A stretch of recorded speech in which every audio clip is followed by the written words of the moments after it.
Welcome to Ninth in Congress. I'm Sherry Sylvester. Today I'm going to talk to the legendary Mark Hemingway, a senior writer at Real Clear Investigations and the books editor at The Federalist. Mark has been a Claremont Institute Lincoln Fellow and a Pulliam Distinguished Visiting Fellow in Journalism at Hillsdale College.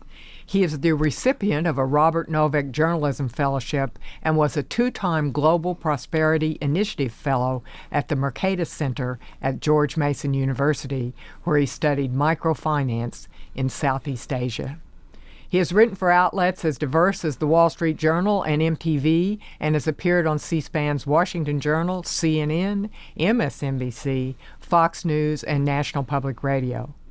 Mark writes about topics as diverse as rigging elections, Taylor Swift, and Obama's birth certificate, but like me, he always keeps his eye on the continuing corruption of the principles of journalism here in the U.S. I was on a panel with Mark last week at the Texas Public Policy Foundation's Victory Summit, and he told me he was going to Austin to attend the Texas Tribune Festival, a kind of Burning Man event for progressive policy wonks that conservatives don't go to anymore. I invited him on the podcast to find out how that's going and learn what he's really doing in Texas. Mark, thank you for coming. Well, thank you for having me. That was quite the introduction. We have to underpromise and overachieve here. So, absolutely. So, you've been first Robert Novak. Fat man in a middle seat. Yes. Really miss him. So yeah, I knew him a tiny bit. In fact, he was on the panel responsible for giving me the award that you mentioned earlier. And you had this whole thing where I was applying for this prestigious grant. It was a lot of money when I was a young journalist, and I can't remember. I don't even remember what I said. All I know is within about a minute or two of me being in the room, and I've been told he was the most intimidating man in the universe, and he kind of was. I don't remember what I said, but I said something that made him laugh, and from that point on, it was like one of my grand achievements. I made the Prince of Darkness, that was his nickname, laugh. Well, so now, fess up. When you told me you were coming to Austin to go to the Texas TribFest, sponsored by the Texas Tribune. This is the 9th year to do it, 10th year, something like that, long time. I was stunned. None of us go to that anymore. So what were you thinking? So it's kind of interesting. The Tribune Fest, I don't think it always was what it's become, if that makes sense. It used to be a really cool thing. Yeah, and I actually went to it in 2019, and I went because my wife had just published a book on the Supreme Court, and she was invited to talk. And we have a bunch of friends in Austin. Actually, my grandfather was living in Killeen when I was growing up, so I'm not unfamiliar with Central Texas. And obviously, whatever you want to say about Austin, it's still a fun town to visit at least. So I was very excited to come here, and I had a very interesting experience with the Tribune Festival back then. And I remember thinking at the time, it was kind of interesting because, it was very much this sort of liberal progressive event, but at the same time, there was enough actual, people on the right side of the aisle participating in this to actually make it kind of an interesting event. Mm-hmm. I looked at the slate of speakers this year, and was just kind of astonishing to me. Ted Cruz is speaking tomorrow. Ted's up for re-election next year, and it makes a little sense to appear here or whatever.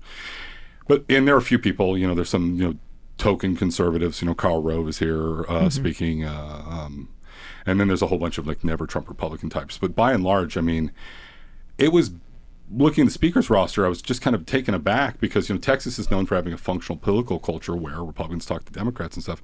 And this Tribune Festival was the greatest assemblage of liberal cranks clinging to respectability since Nicole Hannah-Jones dined alone. And Nicole Hannah-Jones is actually speaking tomorrow, at the Tribune Festival. The author of the 1619 Project, for those of you who don't remember. But also a noted crazy conspiracy theorist on Twitter. They've been giving Pulitzer Prizes to this woman, and she routinely says stuff that is just bananas. And so part of my, thinking is going down here to write about it was that, and I want to be clear here, there's kind of this grand tradition in journalism of, I know it probably started with Mencken complaining about the Mount of Banks at a revival tent or some such nonsense. But then, you get Tom Wolfe's famous piece, Mau-Mauing the Flatcatchers, where he goes to David Bernstein, hosting this fundraiser for Black Panthers and this weird spectacle of these, square liberals in New York raising money for this violent totalitarian cult, essentially. And there's this rich tradition of people show up in political circles and, they try and discredit said political cause by making fun of how radical these people are. And there have probably been, 20 pieces, 20 major pieces in the last 5 years written by liberal journalists about how crazy CPAC is, for instance, the Conservative Political Action Congress. Right, yeah. So, I come down here to report on this, and I don't necessarily want to do that, but I do think that what's going on with the Texas Tribune and the TribFest is emblematic of a lot of more disturbing trends in journalism, which is to say, even a place like the Tribune, where I think that, it started out well-intentioned, I don't agree with him on much, but I had some respect for Evan Smith and what he was trying to do, and I took him seriously. And then, there was some drama at the publication, and I don't know to what extent Evan has, really got his finger on the pulse over there anymore, but we're seeing what is basically the weaponization of journalism. You're seeing a lot of left-wing money pouring into journalism at the local level and other things like that. And the reason why is they realize this is a tool for their side, because historically this is an institution that is tilted left. And, Texas Tribune and the TribFest have certainly played interesting roles, for instance, and in fact, I've learned this from you and TPPF people, the roles that they played in sort of foisting Beto O'Rourke on the unsuspecting, Texas citizens. And other things like that. So I really want to kind of get to the heart of that and not just talk about, well, this is a crazy slate of speakers, and it is, but I also want to get to hopefully write something. How do we get here? How do we take yeah, sure, I didn't agree with the Tribune on much. They're a liberal publication. That's fine. A lot of publications are liberal, but how do we get from them being merely liberal but willing to talk to conservatives to being this sort of very energetic, politically active, super PAC that happens to have a publication attached, if that makes sense. Right. It's very interesting that they, their business model, and I remember the first meeting when Ross Ramsey and Evan laid it out, their business model was so solid. They started with $4 million. Liberal donors, but they had brought in fairly solid journalists, and they ultimately, what they became in Texas was a wire service. And why they ended up being impactful in the political conversation was not because they put out a digital publication in Austin, but because those news stories might appear in the Lubbock Avalanche Journal or the West Texas News, because they provided all of that for free. Their model was they sold nothing. All you had to do was credit them. And they made a lot of money off their advertising and events. But it's always interesting to see when did they go off the cliff. And it may have been, I want your idea about journalism's decline origin story, but it may have been just losing people who actually knew conservatives. You can tell in the conversations, if you listen to a podcast, they haven't talked to us. Mm-hmm. They haven't talked. I think that's why they invited me to dinner tonight. Yeah. I worked for the lieutenant governor for 8 years. I worked for Texans for Lawsuit Reform for 12 years before that. I was always been in the middle of the conservative conversation, and used to talk to them a lot more now. But I remember, the thing that I always look at the decline. Remember Pauline Kael saying she doesn't know how Nixon won. She didn't know anybody who voted for him. I think that's where they are now. Yeah, it's really interesting. The information system in America is incredibly asymmetric. Whereas what that means is if you and I, as people to the right of center, if I want to know what liberals are thinking, I turn on the television for about 20 seconds, right? Yeah. Whereas liberals are not subscribing to the Claremont Review of Books. It's much harder for them to actively seek out conservative opinion. And this is a deliberate result of what's happening in journalism, right? It shouldn't be hard. But does the New York Times have a single columnist that voted for Trump? Now, they have some people that they call conservative columnists, and certainly Ross Douthat is a guy I respect a lot. I think is avowedly pro-life and done wonderful work on that and other conservative issues. But I'm not sure Ross voted for Trump. I'm not sure and certainly Bret Stephens didn't vote for Trump. Certainly David Brooks didn't vote for Trump. And as a result, they're in this situation where they're just incredibly closed off to what conservatives are thinking. To just give you an example, I was at the Tribune Festival yesterday. and Barry Weiss was interviewing James Carville. And Carville was saying, was just going off doing his, Carville shtick. And he's like, well, we can't elect Trump. If Trump gets elected, that's the end of the Constitution. He's going to destroy the civil service. And he says this like back to back. And it's like, I don't know if you paid attention to anything conservatives said in the last 30 or 40 years.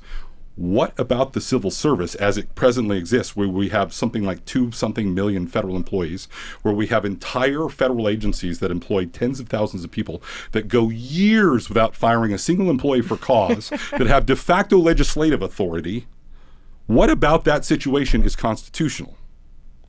You're not worried about Trump destroying the Constitution, really? Or are you worried about Trump destroying the civil service? Because those are two very unrelated things. And conservatives have been saying this out loud for a very long time. And they have very good reason, for instance, to be concerned about the constitutionality of the civil service and want to reform, whatever, that is. Mm-hmm. And that's part of the whole deep state argument. That's part of like all these things. I mean, it's not conservatives are hiding that. And yet it doesn't seem like James Carville, who is, maybe the greatest, democratic political strategist of a generation, understands like the basic thinking on a fundamental issue for conservative voters. I mean, and it's kind of astonishing when you're just in a room and you hear that. And it's not like they examine in that way. When you think about Fox News and, and we are thinking about Fox News as Rupert Murdoch stepping down today and thinking what an achievement that was. But there's always somebody on Fox that's pushing back. I mean, one of the things that Tucker did, he was always very critical of Republicans and different Republican candidates. Laura Ingraham. Well, one of the things about Tucker was he was always trying to get people on to criticize Governor Abbott. Yeah. He didn't think that we were strong enough at the border, and so he's always looking for people to say that. And Laura Ingraham, she's always critical of Republicans. Nobody on MSNBC goes after Democrats. They only go after us. That's exactly right. And it's not just they're wholly partisan. There's a whole nother angle to the Fox.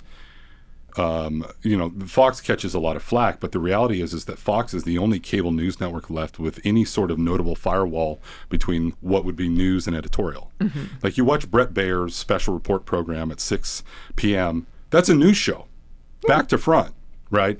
Like, maybe in terms of the selection, it maybe slightly cater to Fox's audience in terms of like what it pursues. But Brett is a very sober guy. He's not doing punditry. You turn on Hannity, it's very clear that it's punditry. On MSNBC, you've got someone like Rachel Maddow that shows up to like anchor election coverage, and Rachel Maddow was wall-to-wall Russia collusion conspiracies for maybe 2 years on end, where literally like every word that came out of her mouth about Trump and Vladimir Putin, including and was incorrect. And somehow these people live in this just, ginormous echo chamber where they just don't see that they're being damaged by this. And it has actually gotten to a point where, and don't get me wrong, there's still a huge systemic advantage to having the press on your side, right, and the press regurgitating your narratives. But also gets to a point where routinely you end up in such an echo chamber that you don't actually understand what's going on. So like the example I like to use is Glenn Youngkin, my governor where I live in Virginia. There was a debate between him and his Democratic challenger, oh my gosh, why am I blanking? The former governor of Virginia who was the Clintons. Terry McAuliffe. Terry McAuliffe. And Terry McAuliffe had that comment in the debate about how parents shouldn't have anything to do with their children's education. As soon as the debate was over, in the middle of the campaign, Youngkin blasted the entire state, mailers, ads, everything within, as fast as they could get it on the air. Attacking Terry McAuliffe for attacking parental authority. And Terry McAuliffe didn't respond for like 2 or 3 weeks at all to this. Mm-hmm. And I think it was sincerely because he was just believing his own press. The Washington Post wasn't reporting on this, so, how big an impact could it possibly have? Yeah, I mean, it's amazing. I say to reporters all the time, I don't know if this is true, but I was told several years ago that 25% of the Fox audience, TV audience, is in Texas. And every reporter that I talk to, I'd say, why, when I walk into your newsroom, is Fox News not on? Mm-hmm. Because all during the day, we're on. Jefferson can tell you, someone from TPPF is on at least once a day, maybe twice a day. The governor's on. The attorney general's on. Lieutenant governor's on. Right. Throughout the day. Why would you not be watching this? And yet they don't even know the names of the shows. They don't understand. Right, and I'm not here to necessarily like promote Fox, but I mean I think again to go back to what I was saying about like how crazily asymmetric the news environment is.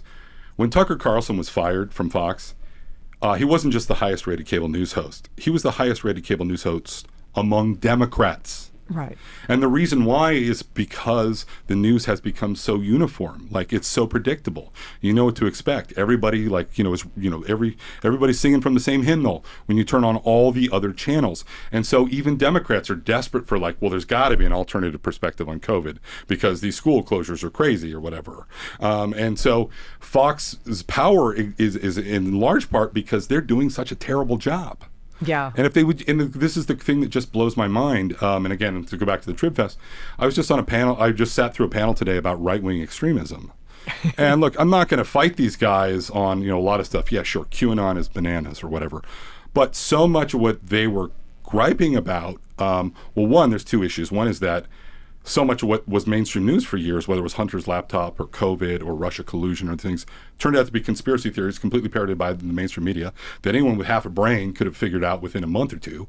So there's that whole hypocritical angle. But the other angle is, you guys don't understand. If you don't like these right-wing conspiracy theories that are getting purchased, if you would just give even a scintilla of attention to right-wing perspectives and do it in a sincere way, people might think that they could trust you and not be going to the, parts of the, information superhighway where it's a bad idea to roll down the window to get information. Right. Right. You have the power as, mainstream media organizations, or I hate the word mainstream, corporate media organizations, large media organizations, to affect what news conservatives get. But as it now, they're just rejecting everything you're selling because you're actively hostile in a way that like anyone can sense. I've written about this. Their instinct is not to ask questions. They wrote a story that was picked up nationally that said that Texas was going to, in textbooks, we were going to start saying involuntary, that slavery, we were calling slavery involuntary transport instead of slavery. It was just essentially a typo that occurred, and the story was 1,500 words. They never called the State Board of Education that was working on the textbooks. They never called and or even looked at what was being looked at. And it's constant. Do they not know who to call? Do they not have numbers? Can they not figure out? I mean, there's a lot of Republicans here that would be happy to talk to you. The political reporter, I'll just say one more thing. The political reporter at the Tribune, who has been there forever, cannot pronounce the name of the Texas Republican committee woman who has been there since 2010. Cannot pronounce her name. I mean, what's the excuse for that? Yeah, so to get back to this, to follow up on what you're saying, to get this back to this idea of everyone being kind of in their own information silos. Again, at the TribFest yesterday, I'm watching Barry Weiss interview James Carville. Oh, right, yeah. And he tells this story about how he found out that his daughter is pregnant with his grandchild. And so that meant that he had to go out and get a lawyer. Why? Because his daughter lives in a pro-life state. And because just by virtue of the fact that his daughter's pregnant, all these pro-life laws mean that, if anything bad happens during pregnancy, he's going to have a lawyer at the ready on retainer in case his daughter miscarries or something. That is absolutely bananas. And I know this because I've done a ton of reporting on this. Like right after Dobbs, when we talk about weaponized journalism, we saw this just flurry of stories where, oh my gosh, well, if someone miscarries or they, they have an ectopic pregnancy or something like that, the doctors don't know what to, it was nonsense. Like if you go back and you look at the laws, and I did some reporting on this, I was the first guy to call up a bunch of Republican AGs and say, hey, is someone who has an ectopic pregnancy, that there's obviously a life-threatening condition, do you consider that an abortion that you're going to prosecute someone over? And they're like, of course not. This is absurd. If you read the law, it's explicitly written 6 ways from Sunday to exclude that possibility. And yet James Carville is over here because he reads the Washington Post, which probably ran the same story on this as the New York Times because they were, using the same PR coordinator from Planned Parenthood, thinks that he's got to go out and, get a lawyer because his daughter's pregnant. I mean, this is crazy land. Do you think, and no, again, no understanding. It's offensive to me that they don't care about us. Do you think David Brooks saying maybe it's our fault? Maybe we don't understand them, that column that he wrote saying that maybe they were to blame for Trump because they had They're created... absolutely to blame for Trump. I mean, this isn't even a question. Right. Like I said, so not just to pick on James Carville, but in the past 24 hours, I've seen James Carville, I've seen Karl Rove, and I've seen David Axelrod all speak at the TribFest. Karl Rove and David Axelrod were doing their I hope they're paying you adequately, whomever. Axelrod and Karl Rove are doing what is now a well-established Hope and Crosby routine at this point in time. And it's really amazing. Like, on one hand, like, don't get me wrong, like, I'm not, like I said, I'm not here to just bag on these guys. Like, I respect a lot of what these guys have to do, and like James Carville, I've said some unflattering things here, but I've also had a lot of respect for him because he's said some pretty tough things for Democrats in recent years. And similarly with both Axelrod and Rove, they're up there. They're all three of those guys have been up in front of a very liberal audience saying, you know what, Joe Biden is kind of, out to lunch, and, this is a real problem for Democrats. And they've been saying this stuff openly, and they've been talking about the age issues. They've been talking about just the general political sphere and things that I'm deeply sympathetic to in terms of, we just have a bunch of, we have a 78-year-old versus an 82-year-old or whatever in this upcoming election. Right, yeah. And, there are, nobody's happy with, the choices of our candidates. There needs to be more civility. They're saying all these things I'm deeply sympathetic to. But it's like, how do we get to this point? Well, you look at these three guys where Carville went out and like normalized the, lying to public, lying to voters brazenly under Bill Clinton and getting away with it. I mean, in so many ways, that was the genesis of like Trump, right? Exactly. When Bill Clinton was the very first politician to be caught doing something that was egregiously immoral and lying about it and just brazen through and get away with it. I mean, that was, that's what gave us Trump in a lot of ways, right? Let's just move on. Exactly. And then you go into, George W. Bush, again, nothing bad to say about George W. Bush personally, but, the wars and all these other things. And then you get into David Axelrod, deepening those wars and so much of these things that, have been eroding public confidence and trust. And then, nationalizing 1/6 of the economy with Obamacare. And then have those three guys wonder, gosh, it's so weird. There's no faith left in politics. Voters just don't understand that, people mean well and these senators try and work together. And it'd be so much better if we had choices that weren't populist or people that weren't coming from outside the system trying to tear it down. And it's just like, how do you not see why voters are in this place? Like, I lament that voters are in this place too, but I'm not deluded about how we got here. Now, granted, Axelrod and Grove, and I want to be very respectful of these guys. I have a lot of respect. They're very smart guys, but just they're very inside of it. And I think that we need more people that are outside of it, but also care about civic values in a way that maybe populists don't. Yeah, it's and because you don't understand yourself and your own motivations, then you really don't have any insight. Whatever you do to the other side, whatever they say about us, you can say it. I wanted to ask you about ProPublica, who is a partner of the Trib. And when I saw that happening, that was with very little fanfare. And I remember I tweeted out, George Soros-backed ProPublica is now a partner with the Trib. And then I started saying the George Soros-backed Texas Tribune. And Evan did not dispute that, but he would make fun of it. Yeah. He would make fun of it, like she's seeing George Soros everywhere, but he was there. Yeah. No, I mean, there's very clearly, and, again, I don't want to sound like some sort of conspiracy theorist or whatever, but I think reading the tea leaves, there's, very much definitely sort of a money rolls downhill, particularly in the Democratic Party. If you look at how they're organized and how they're funded in terms of George Soros and Arabella Advisors and all these other groups, there's a lot of very deliberate strategy on the left in terms of them taking billions of dollars and deciding where that goes. And people at the top, and I don't know what smoke-filled rooms this is happening in, have decided that, this nonprofit model of journalism is something that they can use to their advantage. I mean, there's really no question about it. Like, in theory, yeah, I mean, there are a lot of problems with the business models surrounding journalism now. it's really sort of astonishing to me how this all happened in terms of everybody collectively lost their minds 25 years ago and decided to start giving away all their content for free on the internet and couldn't figure out why that backfired on them. The Wall Street Journal is now the #1 newspaper in the country, and it's the only one that has ever had a consistent paywall. Right. And they eclipsed the New York Times because of that. And it's expensive. Right. So the fact that journalism is so desperate for cash means that, people can step, because there's not subscriber revenue isn't coming in anymore.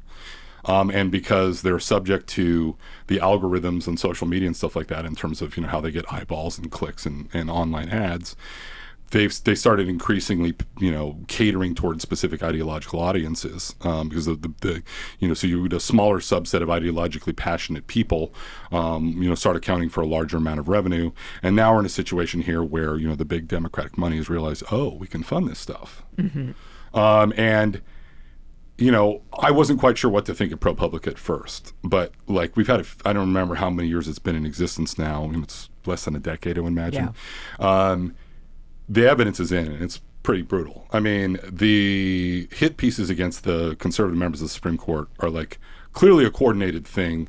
It's all being done through ProPublica. It's incredibly thin gruel. Mm-hmm. And they're trying to make what Harlan Crow out to sound like this, crazy conservative puppeteer, when the reality is he's like this, never Trump soft Republican, mm-hmm. And the fact that, he had, Clarence Thomas over to his house is somehow a scandal. I mean, it's absolutely crazy.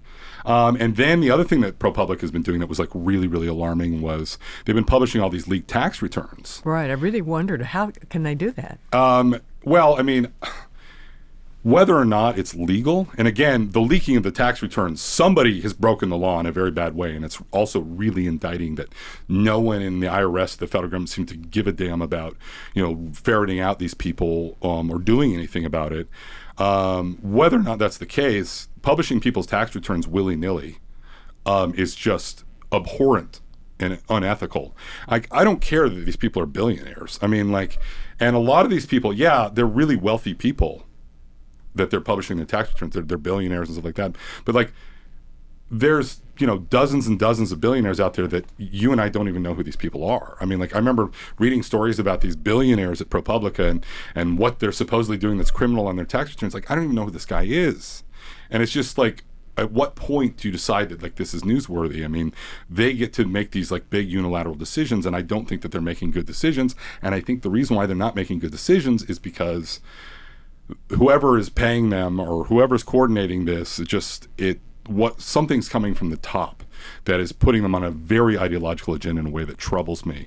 And you're going to start seeing that roll downhill. It's going to start affecting things like, what you mentioned what the Tribune is doing in terms of being able to influence, papers in West Texas or whatever. You're going to see a big push to do that. And they are pushing a lot of misinformation through that. So you look at because they are saying that billionaires aren't paying taxes. They're the people that started the Warren Buffett pays less taxes than you do, mm-hmm. Mr. Common Man. And it's not accurate. And they their analysis is skewed. And well, regardless of whether it's accurate or not, there's an argument to be had about this. And it's not being done that way. It's not being presented that way. It's being presented as, well, this guy's a billionaire, so ergo he's evil. Uh-huh. And I'm not comfortable with that. I mean, don't get me wrong, I'm more suspicious of a billionaire than, Joe Schmo in the street. But that doesn't mean that just because a billionaire is necessarily he's an evil guy, that, he deserves to have his life uprooted, that somebody needs to go through his trash. Right. People still have rights in this country. And the thing is I would feel better about that, though, if these same journalists, you hadn't spent the last several decades, going after ordinary people with the same fervor. It's one thing, that famous journalist cliche about, afflicting the comfortable or whatever. Mm-hmm. CNN settling out of court because they're, running news stories about, some teenager that attended a pro-life march. I mean, they've completely lost control of themselves in terms of having any sort of judgment or restraint in terms of who to go after. Mm-hmm.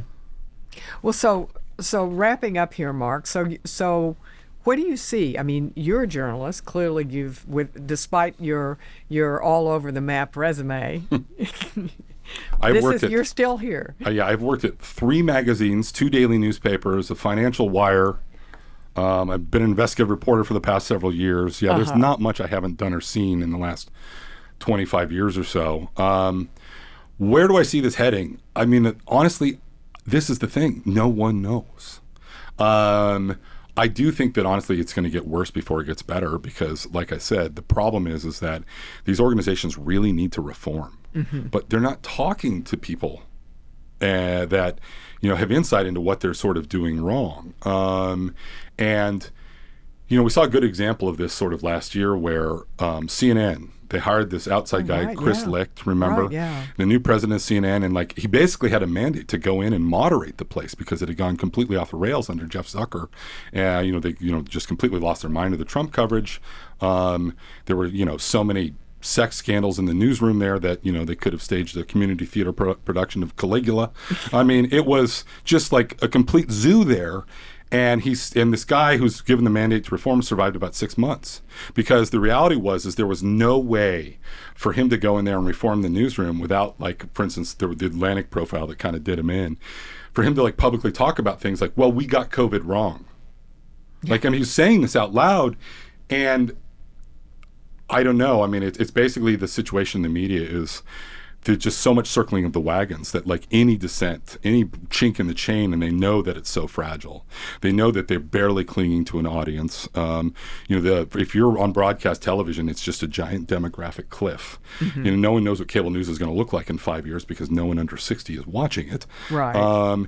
So nobody knows what's next, and everybody's living in fear. So right now, it just seems like they're trying to get, the getting's good, and they're trying to and because they don't know what's going to happen, they're much more willing to let their freak flag fly in terms of partisanship and other things like that. Right, yeah. I think if they thought that there was a sustainable future economically or otherwise, they would probably be more into thinking, oh, well, let's attract a larger audience by being fair. But part of the reason is they kind of know they're doomed, and that's why they're being so, politically energetic, as it were. Yeah, I mean, it's interesting. The press has not been involved. I mean, Texas politics, if you work in Texas politics and you're on the Republican side, you don't work with the press. The whole concept of earned media, we don't work with that anymore, and haven't since the Rick Perry days, because they get it wrong and they editorialize against all the Republicans and they endorse Beto. Every newspaper in the state endorsed Beto. And then this last time, they endorsed Beto against Abbott. They endorsed Beto against Cruz. And Abbott won by 1 million votes. They have no idea how this happens. And so what's interesting to me is, where do people get their news? I mean, TPPF is all over the state. We do all kinds of meetings like the ones you saw last week. People are pretty well informed, and I have no idea what are they. We put out a lot of information, right? But we're not a media outlet. Right. I wonder where people get their stuff. No, that's a really good question. I saw someone had done a focus group up in New Hampshire a week or two ago, and it was fascinating and I think it was among Republican voters, and not one of them said Fox News was their main source of news. Interesting. I mean, it's all incredibly fragmented. I mean, there are problems to the fragmentation of it, obviously. On the other hand, there are opportunities for a place like TPPF. I say this as a reporter. There are a handful of great state think tanks. TPPF is, at the top of the list, but the Goldwater Institute in Arizona, Mackinac in Michigan. I'm totally blanking on the name of the one in Wisconsin. But there's a bunch of these really good state think tanks that actually, in some cases, some of these state think tanks have been affiliated with local news outlets and other things like that. It's an opportunity for an organization like this to get out the news. And I don't honestly know. I mean, honestly, I think probably TPPF is probably going to be as fair as any other news outlet, even though you have an explicitly ideological mission on your website.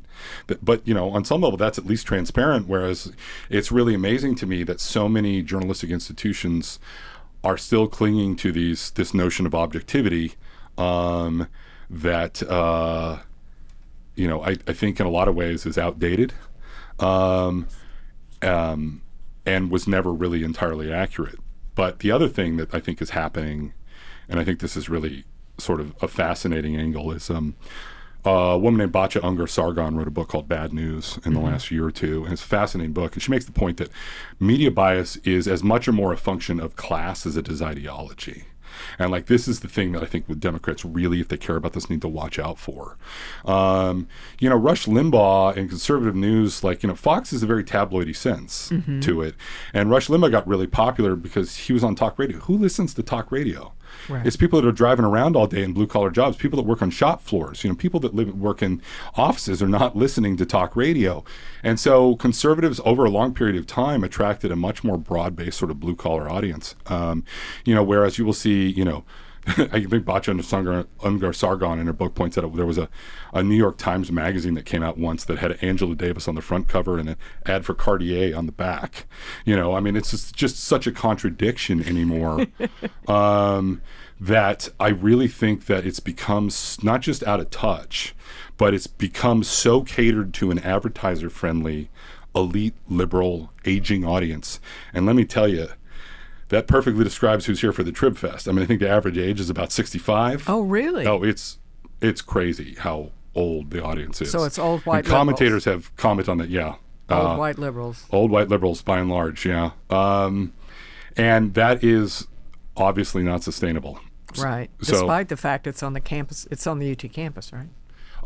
No, it's not all of it? It's in the Omni Hotel, and there's an Episcopal church there, and Paramount Theater, a few other venues right around downtown. Yeah, I haven't been, and so it used to be on the UT campus. Oh, I believe that. And I used to bug them about, go put it on the A&M campus, put it somewhere else. And they would never do that. Well, let me ask you one last question. One of the things we say about Ninth in Congress is, the Tribune and most of the media is at 10th in Congress. So that's part of the perspective here. But did you find a story? What are you going to write coming out of this? Well, like I said, I want to do more of a big picture piece. To some extent, I've really been there's no shortage of color. I'll just tell you, I got in a really crowded elevator in the hotel to go up to the ballroom to see Karl Rove and David Axelrod today. And it's just jam-packed elevator. And this classic Austin persona guy wearing this aging hippie-looking dude with an Alexandria Ocasio-Cortez T-shirt to a room full of a crowded elevator. I'm sure of which he knows no one, but all TribFest attendees says, "Wow, Karl Rove, I can't believe they even let him in the building," and everyone laughs. And this blue-haired, 65-year-old woman says, "And they didn't check us for knives," and everyone else laughs. Now, I can take a joke. I don't think anybody was being, serious about any threats of violence. I do know how, if a reporter overheard someone say this, that CPAC would react.